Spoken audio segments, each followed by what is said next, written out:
We're going to take you back now to Antioch, Tennessee, where standing by live is CBS News correspondent Mark Strassmann with the latest on the apprehension of suspect Travis Reinking. Mark, we all heard the presser, as did you. Some very interesting information about the suspect's apprehension came out. It sounded like there was no struggle.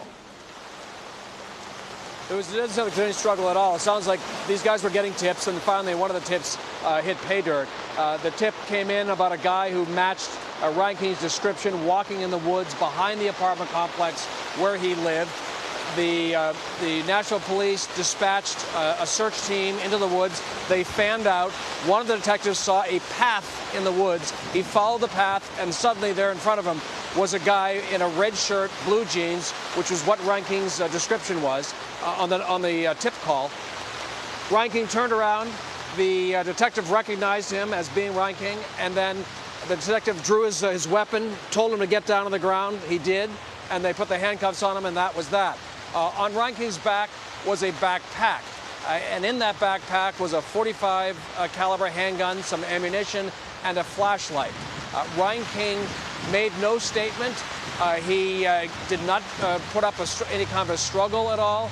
They got him in the car. They brought him downtown. As soon as he got downtown, he did not want to make a statement, did not respond to questions. All he wanted was his lawyer.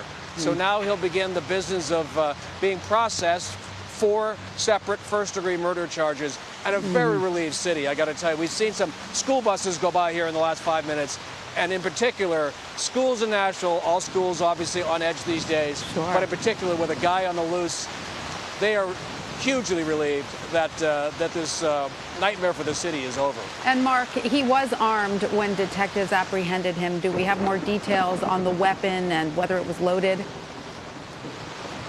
I asked that very question, was it loaded? They said, yes, it was. And then I said to Lieutenant Lara, who's with the Nashville Police, I said, is that a reminder of just how dangerous this situation still was? He said, yes, absolutely. One gun, a .45 handgun. There was some suspicion until late last night, early this morning, that Reinking may have also had a rifle, but they found that rifle somewhere in his apartment. So they knew, as of this morning, they believed that Reinking only had one gun, a handgun, and that was in fact the weapon that was found in his backpack.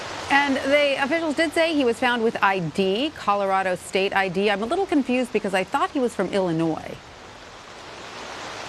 You know, that's a new one to me, too, and I was a little confused, and frankly, the press conference then broke up because of this downpour. But his truck was registered to the state of Illinois. The truck he drove up to the Waffle House here on Sunday morning. He had a Tennessee address, an Illinois license plate, and from what the press conference said, a Colorado driver's license. I don't know if that's true. I don't know whether the detective possibly misspoke. I've never heard that he had any connection to Colorado whatsoever. But that is what he said in the press conference. So it's a fair question, Tanya, that you're asking. Very interesting. And one of the officials was also asked about Reinking's father and whether he could face federal charges for giving him weapons when he was legally not supposed to have any weapons. I thought that it was interesting because he said, yes, he probably can face federal charges.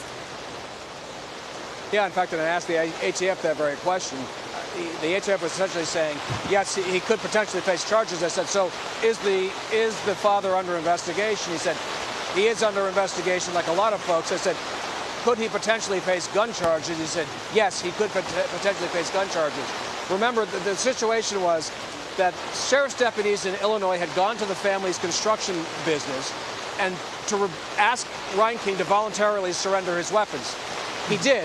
The father said, let me have the weapons. I've got a valid license to own a permit to own a firearm in the state of Illinois. We're going to lose our tent in a second.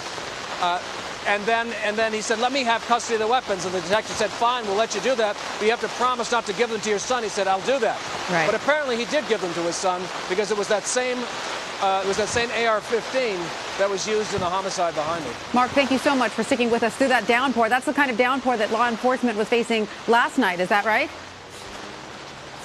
Exactly. This is what has hampered the investigation, and it must have been a miserable 30-plus hours for Reinking, too, as he was hiding in those woods. Mark Strassmann, thank you so much. Now go inside and get dry.